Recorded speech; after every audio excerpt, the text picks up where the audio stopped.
आपका रोआ रोआ इस बात को लेकर चिल्लाता है कि आखिर आज पाकिस्तान ने ऐसा कौन सा कमाल कर दिया जो भारत नहीं कर पाया। आज भारत की सरकार क्या सिर्फ फोन खड़खड़ाने के लिए बैठी थी? फोन पर मोदी जी बात कर रहे थे, हमने गल्फ के नेशन से बात कर लिया, हमने सऊदी अरेबिया से बात कर लिया। अरे बात करके क्या हुआ? आज सारा क्रेडिट तो पाकिस्तान लेकर चला गया। आज पाकिस्तान का नाम इतिहास के पन्नों में दर्ज हो गया है। पाकिस्तान का रही बात, आपने पाकिस्तान के संदर्भ में पूछा, तो हमारे लिए जो इस देश के जो सरकार है वर्तमान भाजपा सरकार, मोदी सरकार, उनकी कूटनीति की, विदेश नीति की बहुत भयानक हार, बुरी हार हम मुंह के बल गिरे हैं। पहले हम ऑपरेशन सिंदूर में गिरे थे मुंह के बल, और आज जो हार हुई है, इस क्यों हार हुई है, हम क्यों कर रहे हैं, हम दर्शकों को समझाना चाहते हैं कि हम क्यों कर रहे हैं कि भारत के लिए बड़ा शर्मसार होने का दिन है।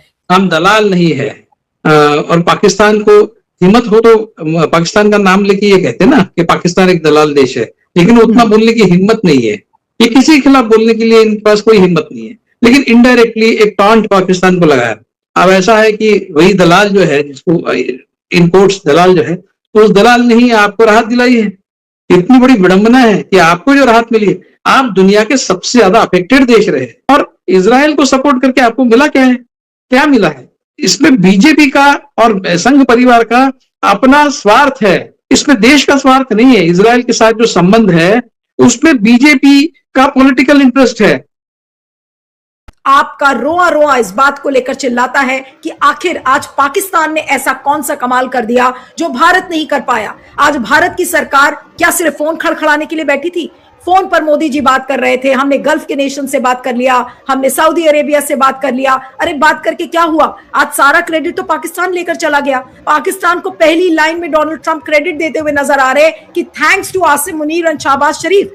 आज ये थैंक्स भारत को क्यों नहीं मिल पाया? आज भारत ने अपनी आवाज खो दी। आज इसको लेकर गुस्सा है लोगों में। सोशल मीडिया पर लोगों ने अभी से लिखना शुरू कर दिया है कि ये मोदी सरकार के विदेश नीति की सबसे बड़ी विफलता है।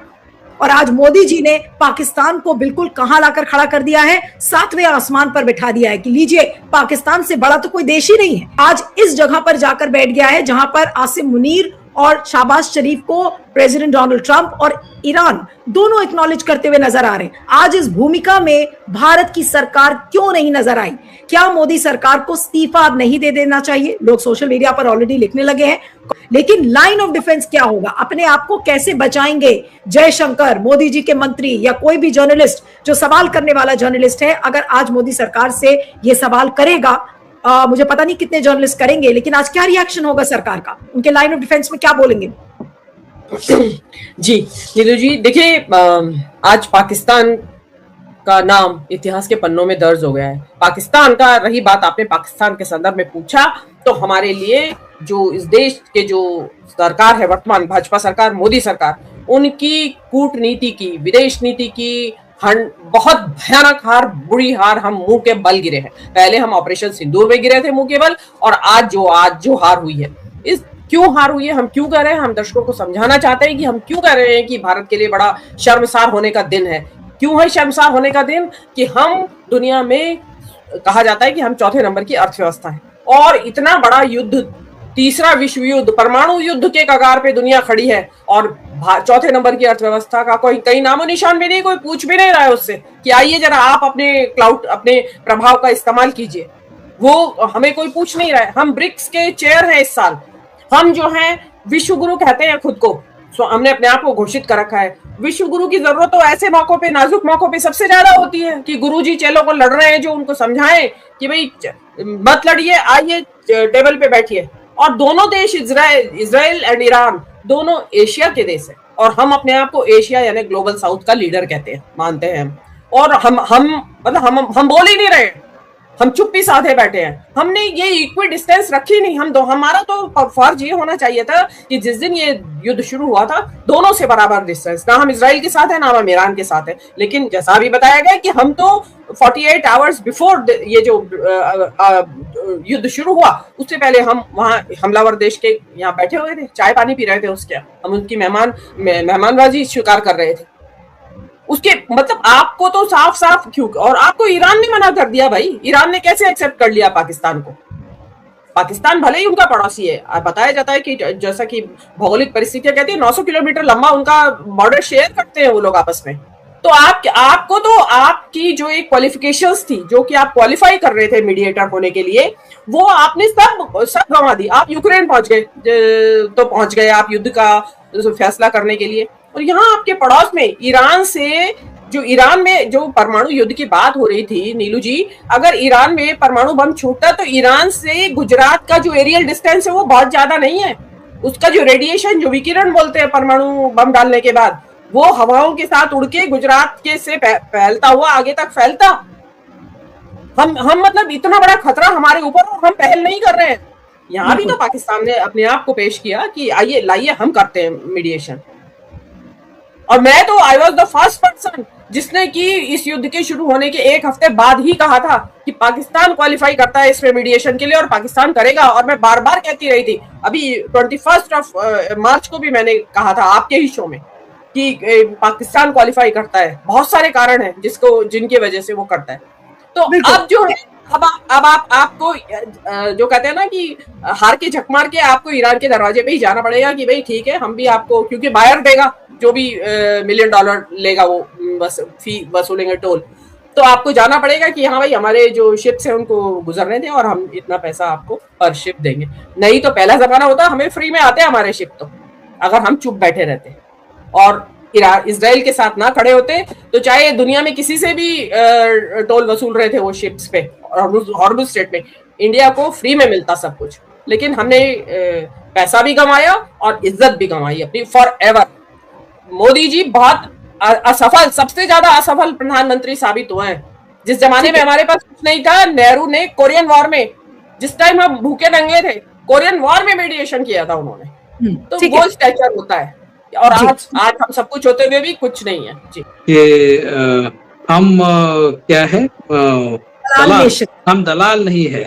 और पाकिस्तान को हिम्मत हो तो पाकिस्तान का नाम लेके ये कहते हैं ना कि पाकिस्तान एक दलाल देश है, लेकिन उतना बोलने की हिम्मत नहीं है कि किसी के खिलाफ बोलने के लिए इनके पास कोई हिम्मत नहीं है। लेकिन इनडायरेक्टली एक टॉन्ट पाकिस्तान को लगाया। अब ऐसा है कि वही दलाल जो है, जिसको इम्पोर्ट्स दलाल जो है, उस दलाल ने ही आपको राहत दिलाई है। इतनी बड़ी विडंबना है कि आपको जो राहत मिली, आप दुनिया के सबसे ज्यादा अफेक्टेड देश रहे, और इजराइल को सपोर्ट करके आपको मिला क्या है? क्या मिला है? इसमें बीजेपी का और संघ परिवार का अपना स्वार्थ है, इसमें देश का स्वार्थ नहीं है। इजराइल के साथ जो संबंध है उसमें बीजेपी का पॉलिटिकल इंटरेस्ट है, उसमें देश का इंटरेस्ट कुछ नहीं है। आप युद्ध शुरू होने से 2 दिन पहले इजराइल जाते हैं, आपको पता नहीं है युद्ध शुरू होने वाला है। युद्ध की पूरी तरह से आपको जानकारी है, इसका अंदेशा आए इस तरह की आपकी विजिट 2 दिन पहले आप चले जाते हैं वहां पर। तो और जो मदद कर रहा है उसको हम दलाल कह रहे हैं। और जिस दलाली की वजह से आज हमको फायदा हुआ है, हमने तो पाकिस्तान को धन्यवाद देना चाहिए।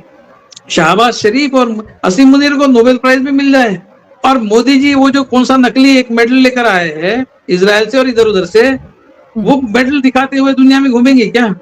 अगर नोबेल प्राइज पाकिस्तान को मिल जाए तो आपकी तो पूरी नाक कटेगी। तो आपने जो करना चाहिए था वो पाकिस्तान ने किया है, और आप पाकिस्तान की दलाली की वजह से आपका जो दलाल स्ट्रीट है वो उसको फायदा हुआ है। तो कुल मिलाकर पूरी तरह से नुकसानदेह इस तरह की विदेश नीति पिछले 4-5 महीने से नहीं तो पिछले 12 सालों से मोदी जी ने अपनाई है। ये केवल इस युद्ध में हमारा नुकसान हुआ है और इस युद्ध में हमारी नाक कटी है, ऐसा नहीं है।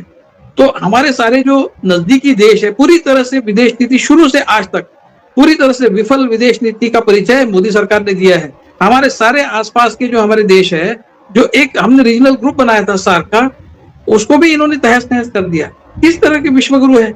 आरएसएस के प्रमुख ने कुछ दिनों पहले ये स्टेटमेंट दिया था कि सारा विश्व भारत की ओर देख रहा है और सारे विश्व को ऐसा लगता है कि केवल भारत ही इस युद्ध को रोक सकता है।